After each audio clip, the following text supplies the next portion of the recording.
지금은 믿음을 가져야 할 때입니다.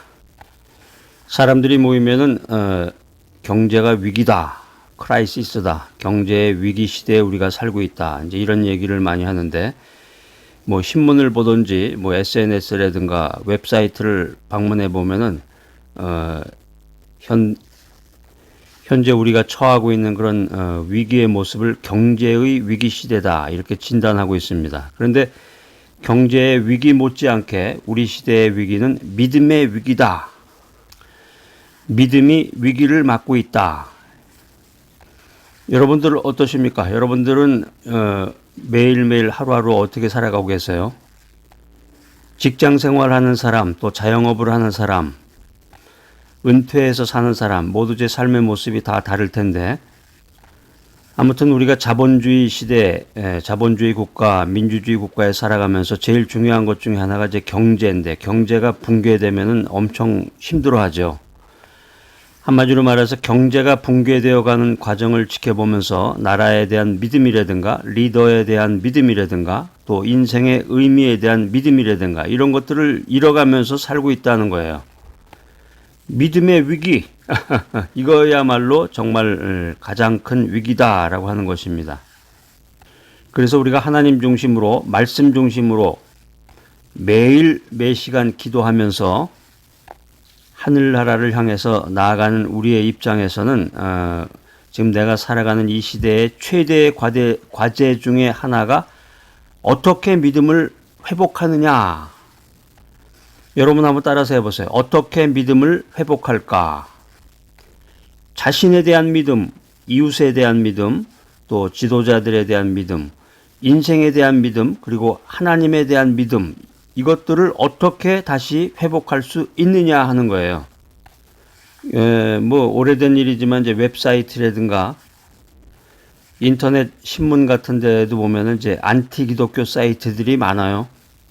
노골적으로 기독교를 반대하는 것도 있고, 기독교를 이제 비판하는 것도 있고, 또 교회 목사를 향해서, 목사가 아니라 이제 요즘엔 먹사라고 그런다 그러죠.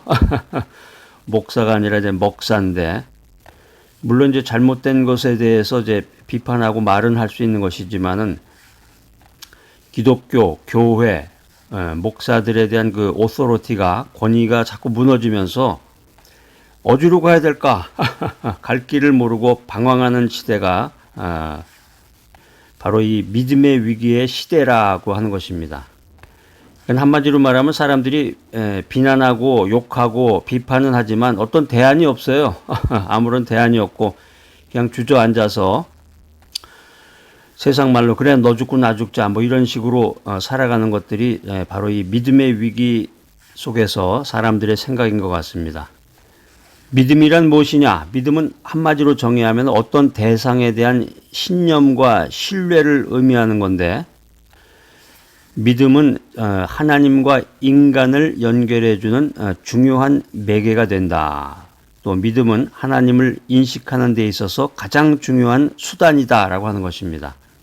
자, 그러면 이 믿음이 없으면 어떻게 되는 거예요? 하나님과 인간이 연결이 안 된단 말이에요. 나하고 하나님하고 아무런 관계가 없고 내가 아무리 기도를 해봐야 하나님이 나에게 응답을 해주지 않는 그런 현상이 나타나는 것이고, 또 믿음이 없게 되면 하나님을 알 수가 없는 거예요. 하나님을 인식하지 못하기 때문에. 그래서 우리가 믿음 생활을 하기 위해서는 확신을 가져야 됩니다. 믿음의 구체적인 뜻을 지닌 이 확신이라고 하는 것은 내가 하나님을 깨닫고 하나님을 인정하는 것을 의미하는 것입니다. 말씀을 자꾸 들어야 돼. 매일마다 매 시간마다 기회가 되면 자꾸 기도를 해야 됩니다. 확신을 다른 말로 표현한다 그러면 경험이야, 경험. 참된 종교적 경험이라고 할 수 있는데, 예수 그리스도 안에서 하나님과의 만남을 통한 이 변화의 경험을 해야 된다라고 하는 것입니다.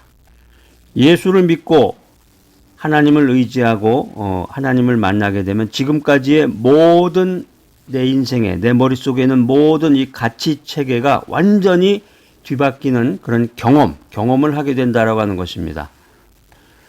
그런데 예수를 믿은 지 오래됐다. 교회 다닌 지 오래됐다. 모태신앙이다. 교회에서 직분을 받았다. 이렇게 말을 하면서도 내 자신의 모습이 말씀 안에서 어떤 내가 가지고 있는 이미 가지고 있는 그런 가치 체계가 변화가 되지 않는다. 내 생각의 변화가 없다.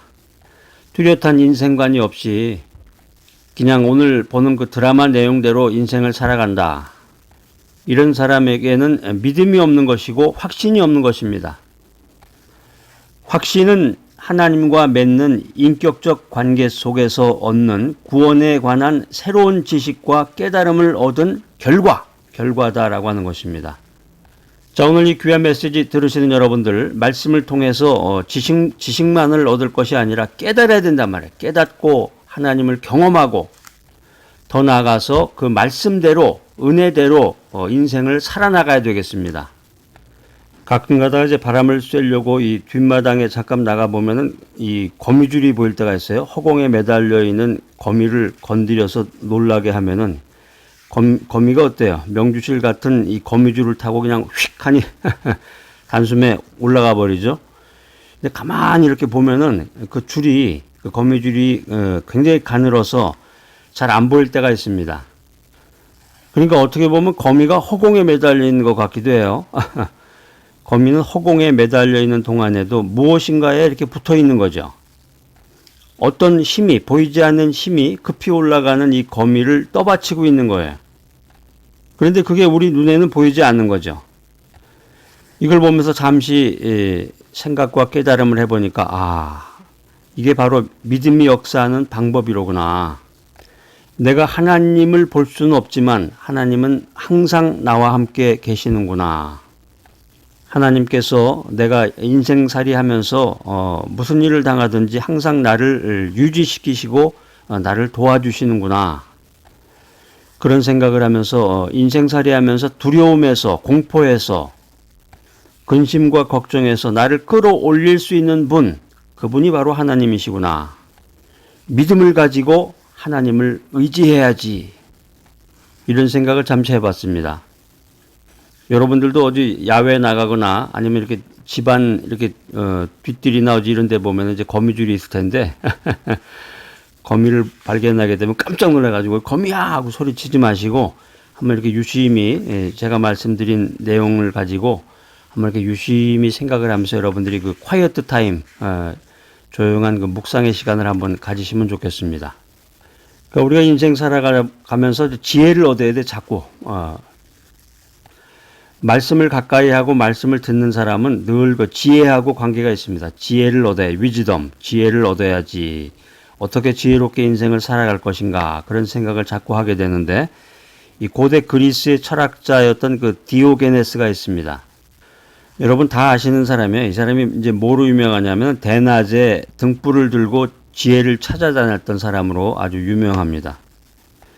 지혜를 구하고 지혜를 소유하라. 그러니까 이 지혜라고 하는 것이 사람 이름에도 지혜라는 이름이 많죠. 여자 그 이름 중에 보면 지혜라는 이름도 많던데 보니까 뭐 한지혜, 김지혜, 이지혜 뭐 이 지혜라고 하는 것은 애써 찾고 애써 구해야 할 가치가 있는 것이로구나 하는 것을 우리가 말씀을 통해서 깨닫게 됩니다. 고대 그리스의 철학자 디오게네스가 대낮에 등불을 들고 지혜를 찾아다녔다고 하는데 이 이야기가 우리들에게 주는 교훈은 뭐냐면 두 가지인데요. 조금 전에 말씀드렸듯이 지혜라고 하는 것은 애써 찾고 구해야 할 가치가 있는 것이다. 두 번째는 지혜라고 하는 것은 대낮에 등불을 들고 찾아다녀도 찾기 어려운 것이로구나. 이 두 가지 교훈을 알게 됩니다. 잠언서 2장 한번 찾아보겠습니다. 2장 1절 2절 한번 읽어보겠습니다. 시작. 내 아들아, 내가 만일 나의 말을 받으며 나의 계명을 네게 간직하며 네 귀를 지혜에 기울이며 내 마음을 명철에 두며. 고대 그리스의 철학자였던 이 디오게네스가 찾을 수 없었던 그 지혜를 성경은 아주 명확하고 심플하게 우리들에게 알려주고 있습니다. 지혜를 얻으려면 먼저 말씀으로 돌아가라. 말씀을 들어라.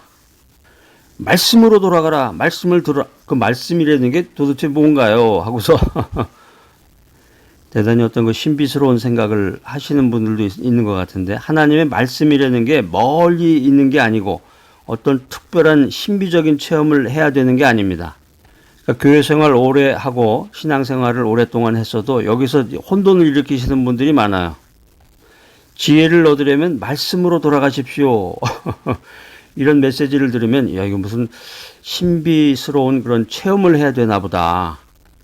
40일 금식 기도를 해야 되나 보다. 또 헌금하라는 얘기인가 보다.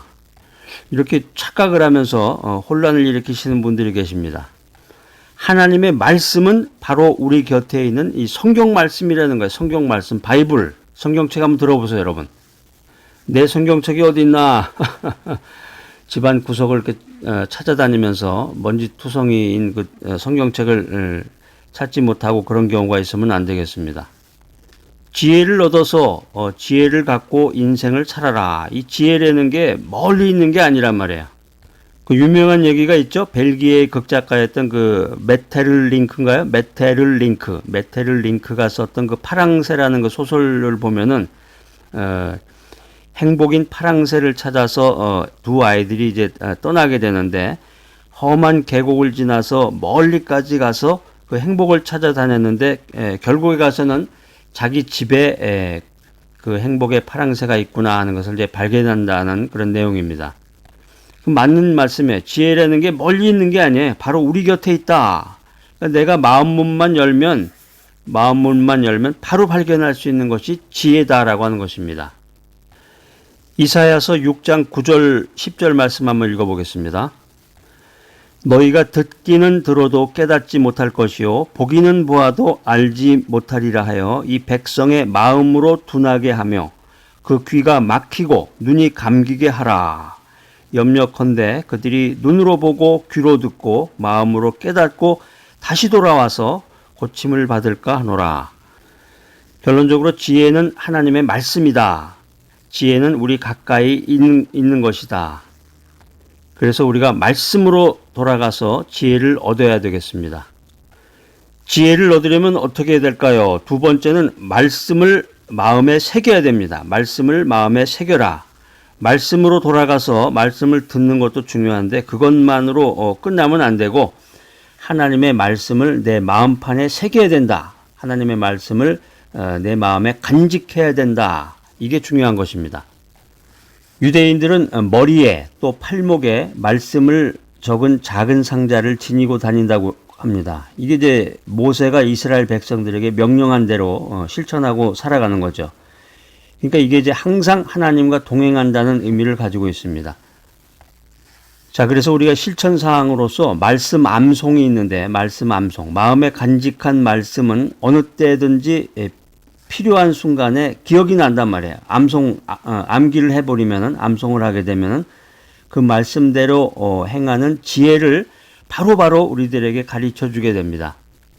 나이가 들면서 점차적으로 이 암기 능력이 떨어지는 건 사실이에요. 저는 머리가 나빠서 이 외우는 거는 전혀 안 됩니다.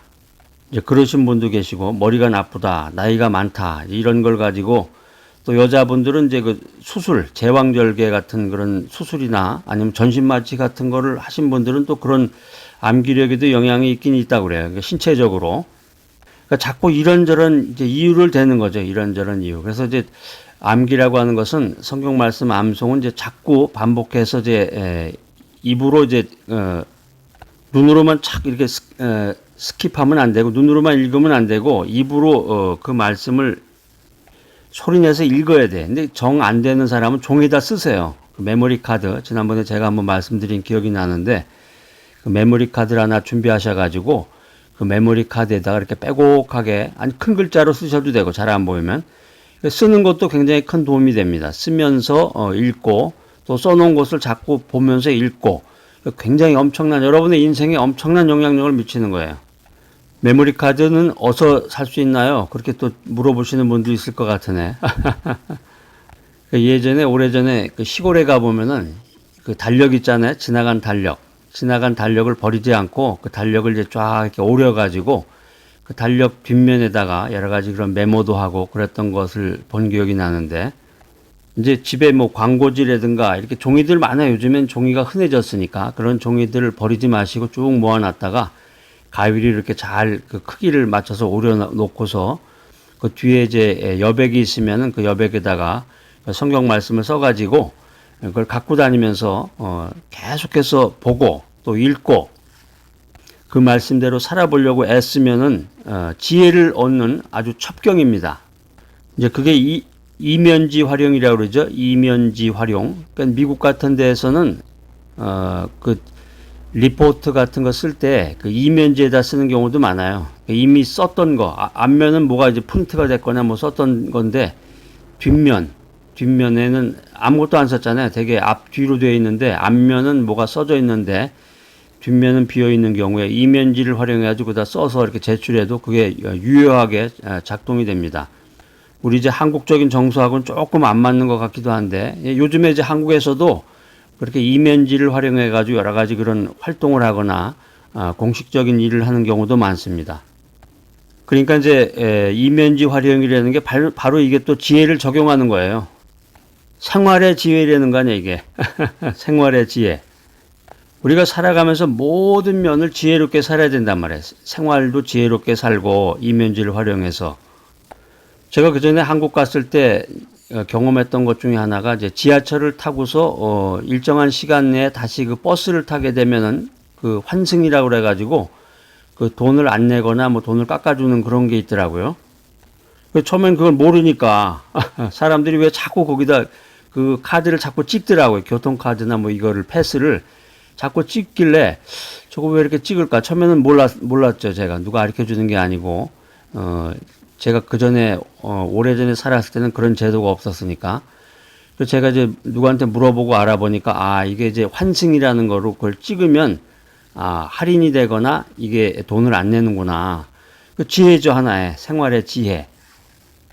생활의 지혜, 인생의 지혜, 신앙의 지혜.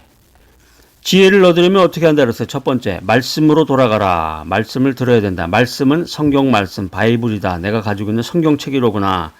두 번째는 뭐라 그랬어요? 마음에 간직해라. 말씀을 마음판에 새겨라. 그래서 이제 실천사항으로서는 이제 말씀을 암송해야 되겠구나. 메모리 카드를 하나 준비해야지. 볼펜하고.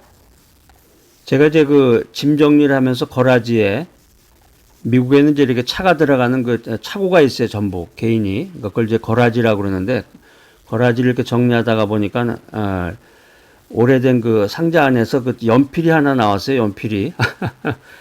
연필이 나오는데 가만히 보니까 이게 한 30년, 40년은 된 연필 같은데 동화연필이에요. 동화연필.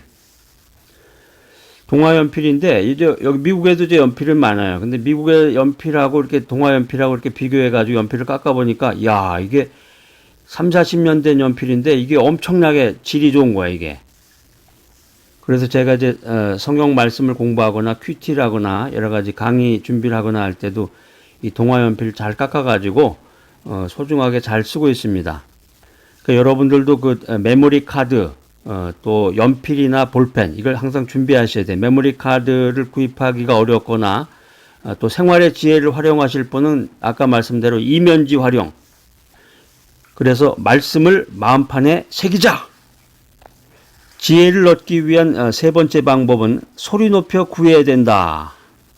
말씀을 간직하고 마음판에 새기는 것에 그치지 말고 말씀을 적용해야 된다는 거죠. 말씀을 적용할 수 있는 방법이 무엇일까? 이것을 찾아야 된다는 것입니다.